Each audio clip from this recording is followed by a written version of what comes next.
The Chargers shocked us a little bit over the weekend when they decided to sign quarterback Trey Lance, which was a little surprising since they already re-signed their backup quarterback, Taylor Heinicke.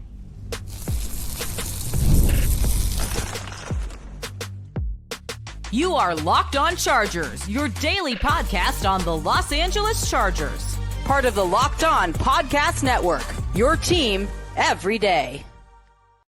What is up, and welcome into the Locked On Chargers podcast. I'm your host, Daniel Wade, joined as always by my co-host, David Droegemeier, and we've been covering the Chargers now for 9 seasons, but this is our 7th year as the host of the Locked On Chargers podcast, bringing you your team every day.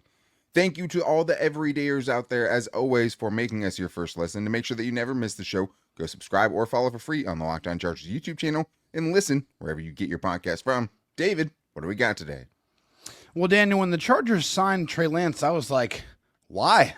Why did the Chargers make this move? I really don't understand it. With Taylor Heinicke already in the building, I guess Jim Harbaugh definitely wanted some improved competition for that backup quarterback spot. And then we get into part 2 of our interview with Damian Parson, focusing more on the defense, talking about some of those top defensive linemen, some edge rushers, and of course, some of those day 3 sleepers that everybody loves. Who doesn't love a day 3 sleeper? And the Chargers got a couple last year with Cam Hart and Tarheeb still. But today's episode is brought to you by FanDuel. Right now, new customers can get $250 in bonus bets when your first $5 bet wins. Trey Lance, not something I was expecting to see on Friday when the news came out, just because it felt to me like maybe the Chargers would have Taylor Heinicke. No problem with getting rid of Easton Stick, because at the end of last preseason, just during the season, you just hope to God he would never see the field because of just how poor he was playing in his form.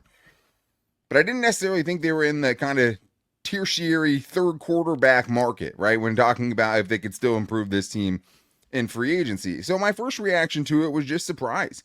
I didn't know that they were interested. I didn't know if they had kind of doubts about Taylor Heinicke. And I wouldn't get also too carried away with the numbers, right? Up to $6 million, $6.2 million, according to Mike Garafolo. Don't get too concerned about that. It's probably only a few $1 million deal. I don't think it's really, it's just another incentive-laden deal by Joe Ortiz, one of many we've seen from him during this offseason. But yeah, David, I mean, my first impression, my first reaction to it was just like, okay, that's definitely surprising.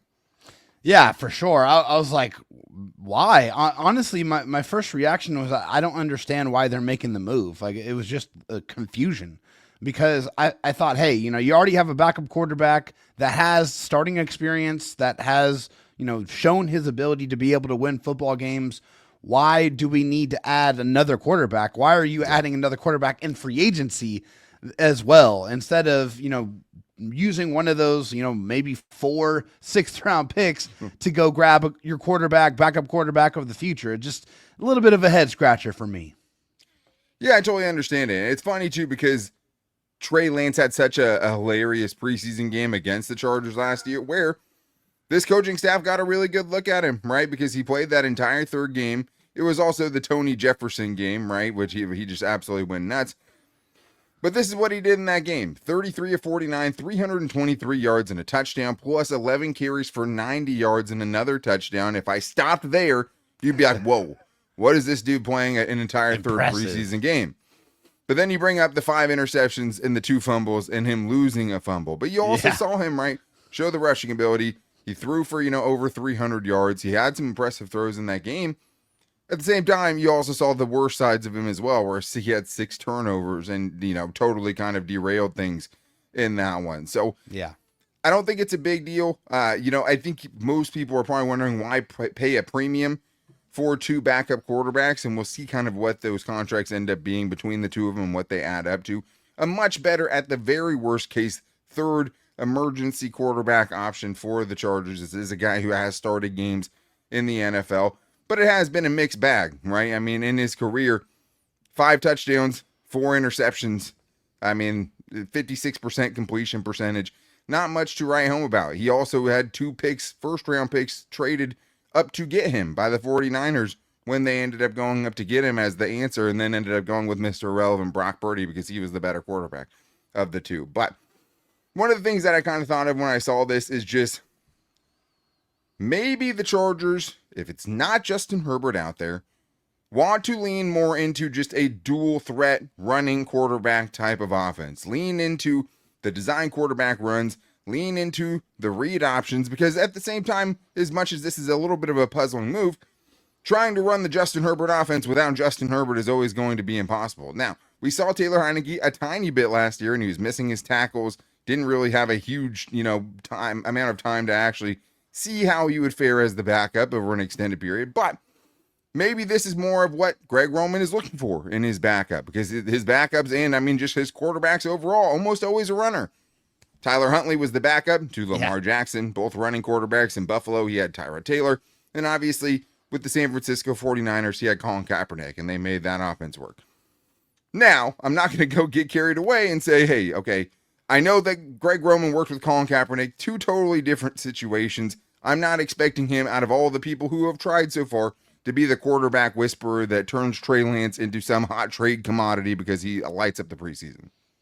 Yeah, no, neither am I either. But one of the things I do remember distinctly from last offseason when Justin Herbert was dealing with his plantar fascia injury was the level of competition at the quarterback and the level of play from the quarterbacks that were on the football field with Luis Perez and Easton Stick was not cutting the mustard. It was not good enough. And that was one of the, I think, only times Coach Harbaugh actually called them out almost specifically by name and just said that this level of play is not good enough for what I need out of my backup quarterbacks. You weren't even able to get a real true evaluation of how good the wide receivers were or the pass catchers were because the quarterbacks just weren't being able to provide competitive and enough play. So I think maybe this might be an answer to that specific problem that we experienced last year. At least now you know that you have two capable backup quarterbacks behind Justin Herbert.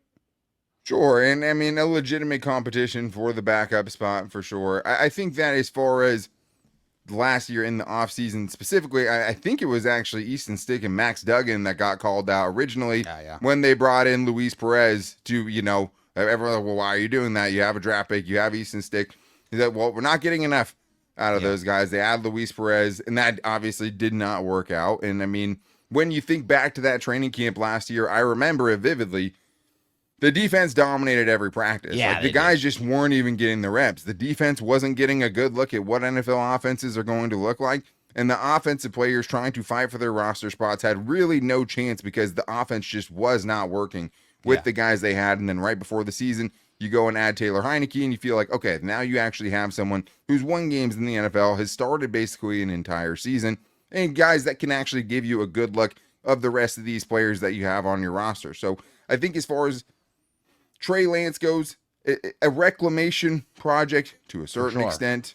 I have seen it floated around that him and Rashawn Slater have the same agent. Maybe it's hey, give my guy a little deal, give him a chance here. Maybe we can help smooth out this Rashawn Throw my Slater. dog a bone here. Yeah, Brian Windhorse fingers, think about it.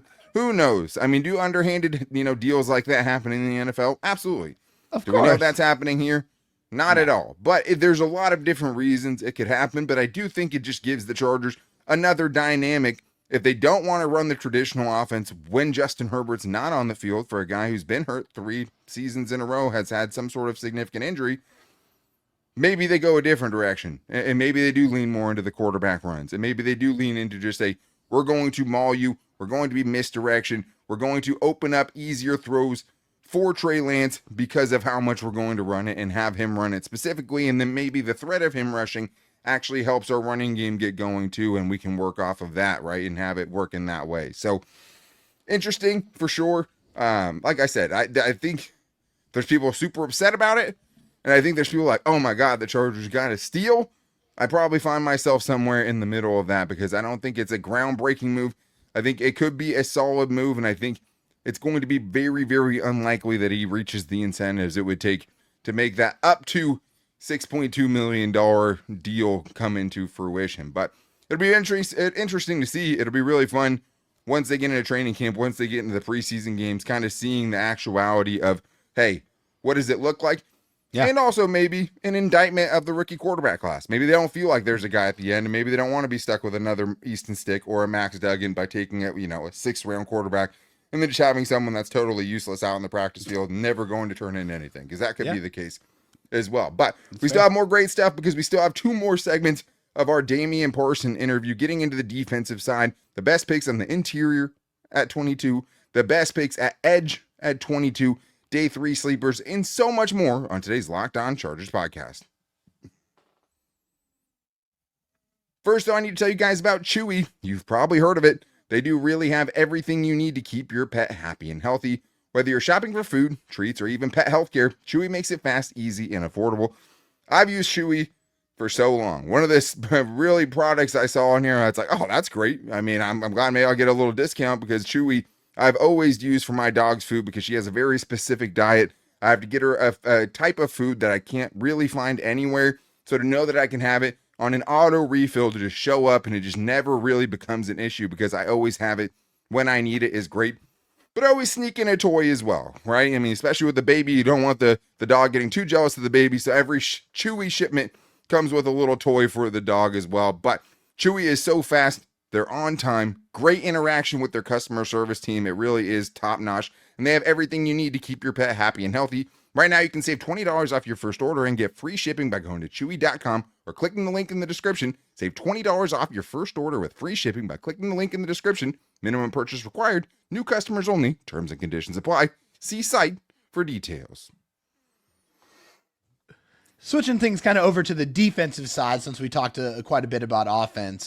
Obviously, there's a lot of great defensive linemen in this class, and one of them is very familiar with Jim Harbaugh and the Chargers, of course, being Kenneth Grant, is a name that gets mocked to the Chargers quite a lot. But who is the guy that you think could really kind of get to the Chargers at 22 outside of maybe Kenneth Grant?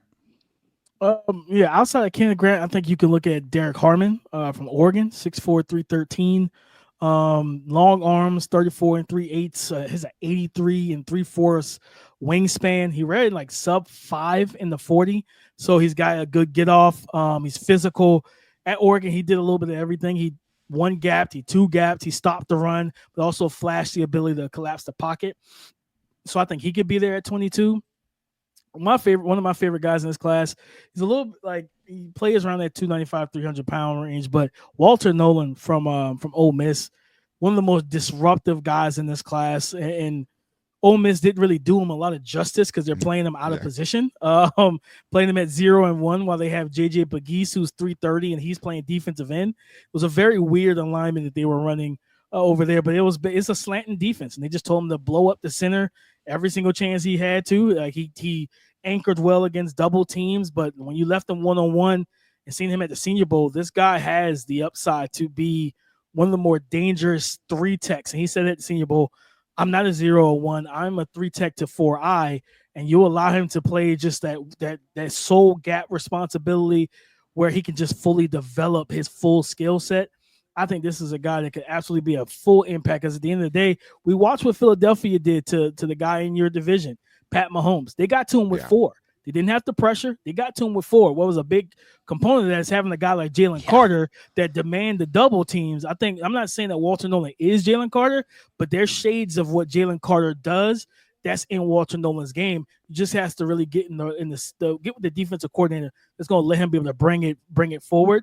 But if they wanted to wait, especially if they wanted to kind of wait down the board a little bit, you could look at a big Deion Walker on day 2 out of Kentucky, 6'7", 330 with 84-inch wingspan. Tyleik Williams, 6'2", 334 with a 78 5/8 wingspan. And then Alfred, especially if you want to stop the run, Alfred Morris from Texas, 6'5", 330 with 34 and 5/8 on the arm. He has an 85-inch wingspan. This guy knows how to keep offensive linemen out of his chest and collapse the pocket and just be a big 2-gapper to allow your edge rushers. And also, because I think an underrated component with interior defensive linemen is not just getting to the quarterback, not just stopping the run, keeping your linebackers clean, clogging up run lanes, being able to contain and hold attention to multiple interior offensive line, so that, hey, we got to double team this big guy because he's 330 and he knows how to move and he's physical. We got to double team him. That allows your off-ball backers at the second level to flow with the ball to run fit as the play is designed. So I think those are some guys that you could look at from not just at pick 22, but also later on in the draft. Yeah, I love that because I mean the Chargers need to get one of those guys, and they have to do it probably sometime in day 1 or 2. And it does feel like this draft you can kind of get that. As far as Kenneth Grant goes, one of the things I had problems with is just I liked him a lot, right?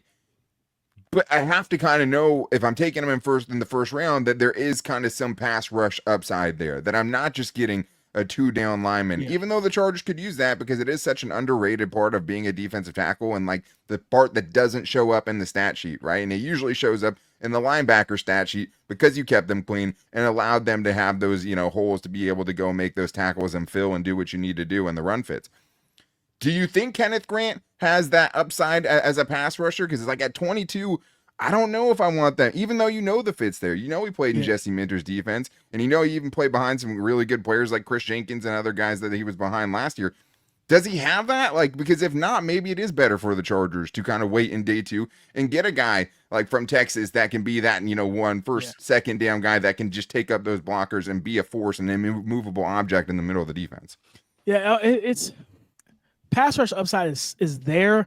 It's just not, to me, I don't think he has a very high ceiling as a pass rusher. Like with Kenneth Grant, he being a big guy, 340, like his first step quickness isn't really there. Yeah. He's got some quick moves with his hands and upper body, a quick swim, long arm over maneuver thing, especially with he understands how to use your momentum and your weight against you as a blocker, where you see guys that start to bend at the waist and not at the knees to try and hold up against him. He'll just pull you. He'll use your force against you and clear you and get into the backfield. But I don't think this is a guy. I think he's going to be closer to what the Eagles have with Jordan Davis, where you're not going to play, because the big question is going to be what is the amount of snaps you're going to play in a game to game. And that was the same thing with Jordan Davis. And I think for me, like I said, the upside is just to be a 3-down player somewhat there for Kenneth Grant. I'm not it's like a as pocket high pusher, as pocket collapser. Yeah. Just because when I'm watching that Michigan defense, you're the bigger guy, but I'm watching them double team Mason Graham.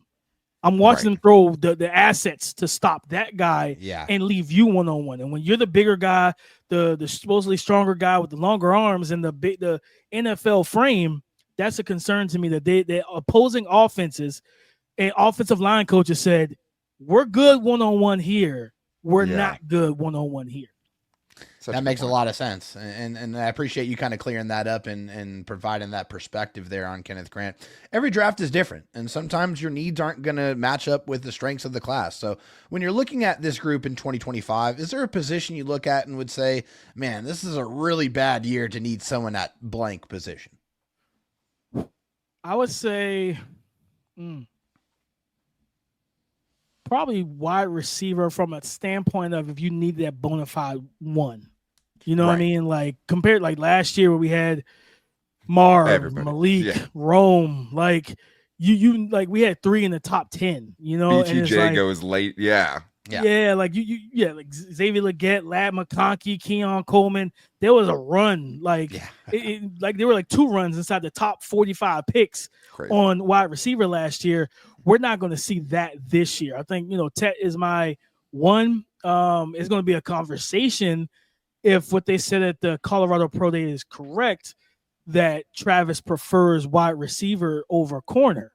So if he prefers to do wide receiver over corner, because they was talking about if Travis had his choice, it would probably be wide receiver. So if he's declared and say, no, I want to play wide receiver, then he would have a very big, like he would that he could be that guy. Separation between him and Tet are like it's, and I could see where people would feel like I'd rather have him because he would give me what Malik Neighbors gave the Giants last year, right? That got a quick twitch guy, explosive run after catch threat, things of that nature. So I think there's any group in this class that you kind of feel like, man, if we needed this is not the year. It's the wide receiver. If you need it in the context of I need a one, or like especially if you're not in the top of the draft to get that guy, it's a little bit of you're drafting more 2s, 3s with 2s potentially can be like the 1B if you have that established guy. Yeah, For Travis, you are they not going to let him go both ways? You think in the NFL? Certain teams have said, like Mike Vrabel's like, yeah, we view him as both. We'll let him play both. But then at the same time, you got other, I've talked to certain scouts and they're like, yeah, we view him as a corner. Like we want to get him as a full-time corner, which I don't blame him. Like when you have that ability to cover and take the ball away. So like, yeah, that's I know people be like, hey man, like you get paid so much more money on offense. And that is true.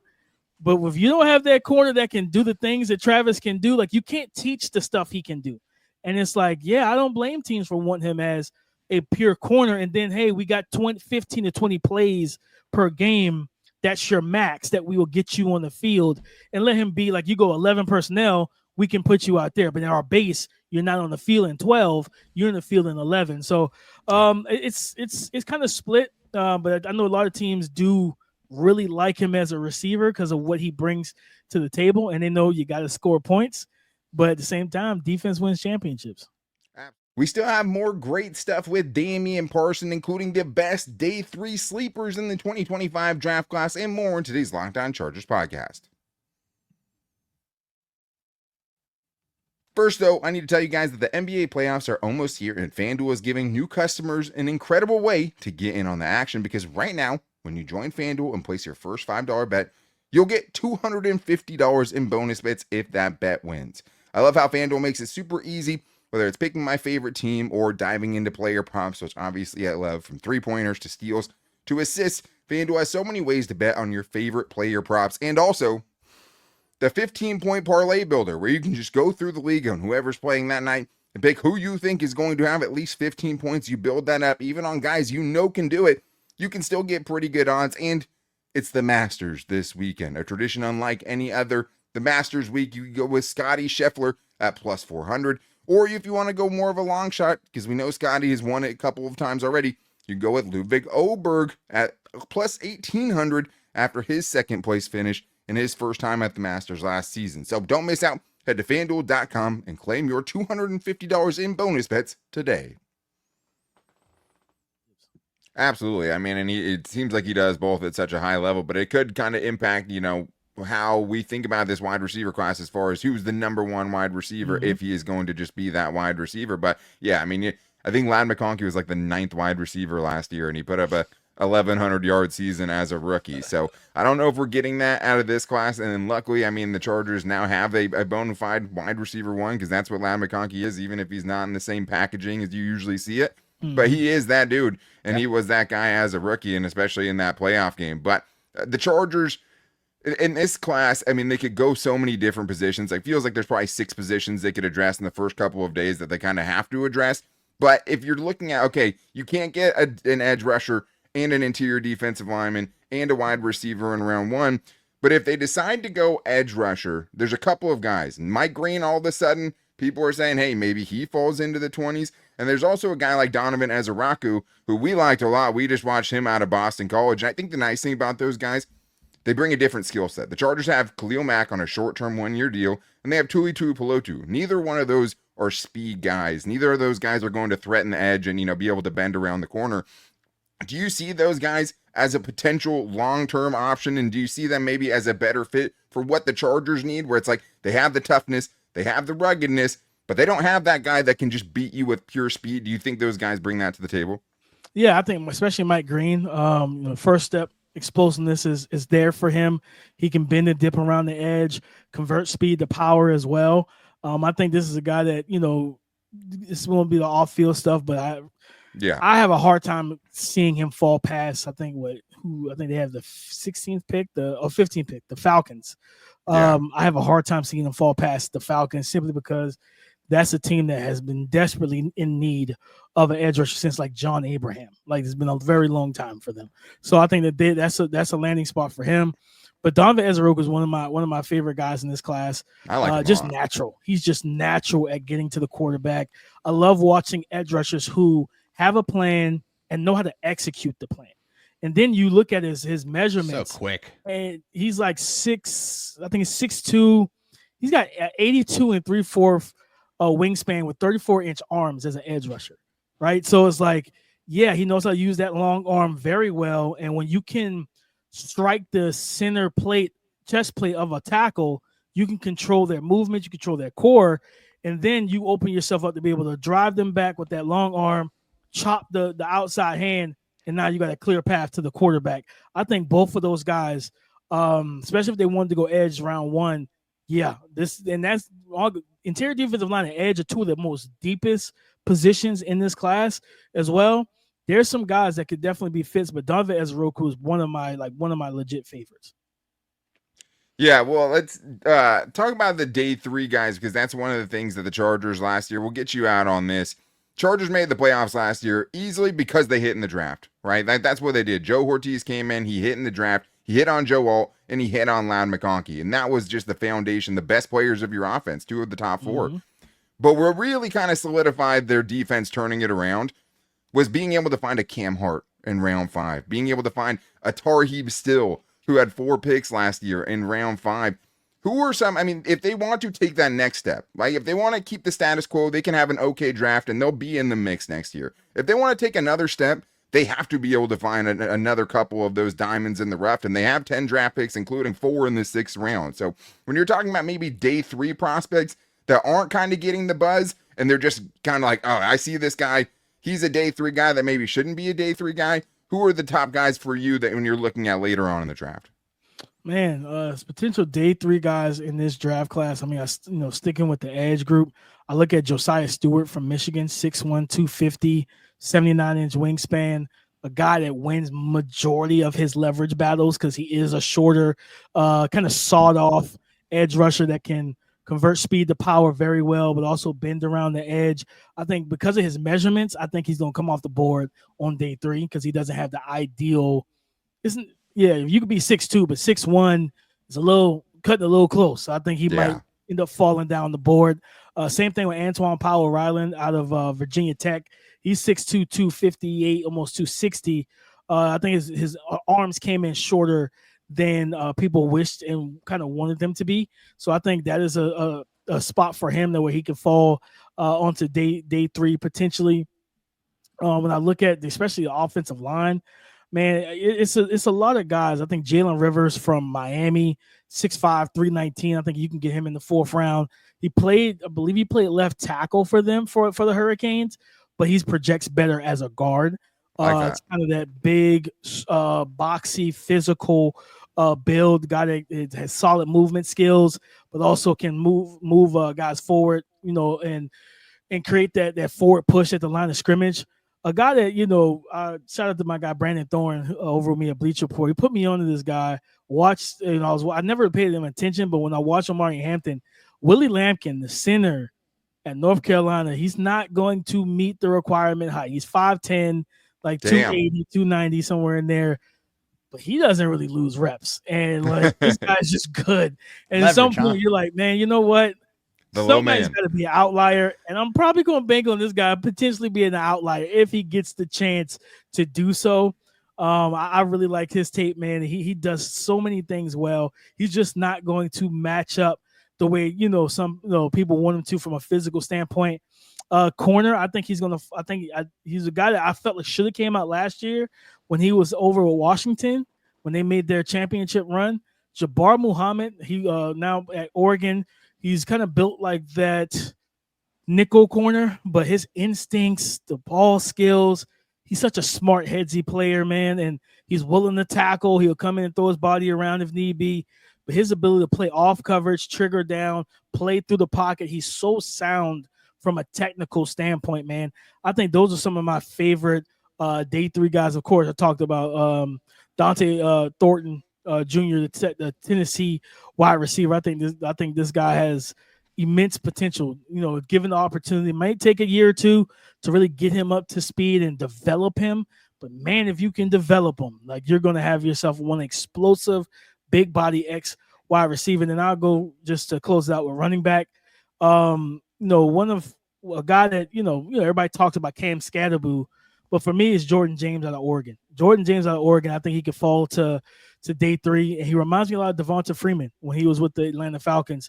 That short, dense build, quick-footed mover, but also good contact balance. He runs hard. He can catch the ball out of the backfield. Their game is more quickness, suddenness, rather than explosive long speed. But I think this guy he has starter potential at the next level if somebody gives him an opportunity. And that's how you get some excitement around guys on day 3. And now I don't have to go search them out myself. I can just watch all the guys that Damian Parson told me about, because there's a lot of dudes. There's always a lot of dudes. Now we can narrow it down, and it feels like a lot of those guys, especially with a long-term need at center, with maybe not an immediate need, but a long-term need at edge rusher, and a guy that played for Michigan last year, Josiah Stewart, maybe sitting there with that kind of new edge body, right? The 6'1", 6'2", 250. Yeah. It's an evolving world out here. Yeah. Size isn't everything. And maybe the Chargers will take a 5'10" center. But so gracious with your time. We really, really appreciate you. You are the guy we look forward to talking to every draft season and every single year. You come to us and make time for us in the busiest time of your season. So everyone, make sure you guys are following him on Twitter or X at DP_NFL. You can also find him every day on the Locked On NFL Draft podcast, as well as all of his writing for Bleacher Report covering the draft, because it's crunch time and there's a lot going on. You can make sure you're up to date with all the latest draft news with Damian Parson, the best in the business. Thank you so much for your time, man. We really appreciate you, and we can't wait for the draft. Anytime, fellas. Another special thank you to Damian Parson, and also thank you to all of you guys for your support and just telling us how much you love the Damian Parson interview part 1. We got to see that already. Really appreciate all of the kind words, and we'll definitely continue to try to bring you the best draft guys in the business, including the Locked On NFL draft guys, as much as we can up until the draft. But to make sure you guys don't miss the show, and also specifically tomorrow's show, because it's Buy or Sell Wednesday, where we'll get the biggest Charger storylines and overreactions and hear what you guys want us to buy and sell on the show, where you can hit us up at X or Twitter at LockedOnLAC, on Instagram at Locked On Chargers, and our Locked On Chargers Facebook page. And we'll also put a post out on YouTube, or call your buy or sell into the voicemail line at 323-524-7924 and leave your 30-second Chargers buy or sell, and we'll try to get to it on tomorrow's show, which will be exciting. Get into some more round 2 prospects later on in the week as well. But buy or sell tomorrow. To make sure you don't miss it, go subscribe or follow for free on the Locked On Chargers YouTube channel, and listen wherever you get your podcast from. And thanks again to Damian Parson at DP_NFL on Twitter for really bringing it with his draft insight. I definitely feel much more knowledgeable about it now, but make sure you guys are back here tomorrow for Buy or Sell. Until then, take it easy and go Bolts. Whoops.